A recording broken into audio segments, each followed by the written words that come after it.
Young hero Sandeep Kishan ఖాతాలో hit పడి చాలా కాలమైంది. దీంతో లేటెస్ట్ ఫిలిం ఊరు పేరు భైరవకోనపై భారీ ఆశలే పెట్టుకున్నాడు సందీప్.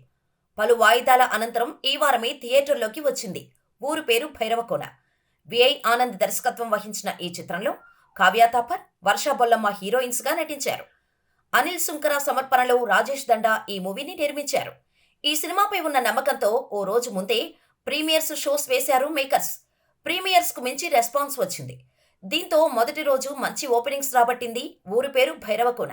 ఫస్ట్ డే ప్రపంచవ్యాప్తంగా 6,03,00,000 రూపాయల గ్రాస్ వచ్చినట్టు మేకర్స్ ప్రకటించారు. సినిమా బడ్జెట్తో పోల్చి చూసుకుంటే మొదటి రోజు ఈ వసూళ్లు మంచి నెంబర్ అనే చెప్పాలి. ప్రస్తుతం ఆడియన్స్ కి ఈ సినిమా తప్ప మరో ఆప్షన్ లేదు. కాబట్టి ఈ వీకెండ్ వరకు భైరవకోనకు మంచి వసూళ్లు వచ్చే ఛాన్స్ ఉంది.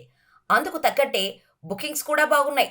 9 కోట్లకు పైగా థియేట్రికల్ బిజినెస్ జరుపుకొని 10 కోట్ల బ్రేక్ ఈవెన్ టార్గెట్తో రిలీజ్ అయిన ఈ సినిమాకు first day collections, second, third day bookings కూడా బాగుండటంతో ఇదేం పెద్ద టార్గెట్గా కనిపించడం లేదు.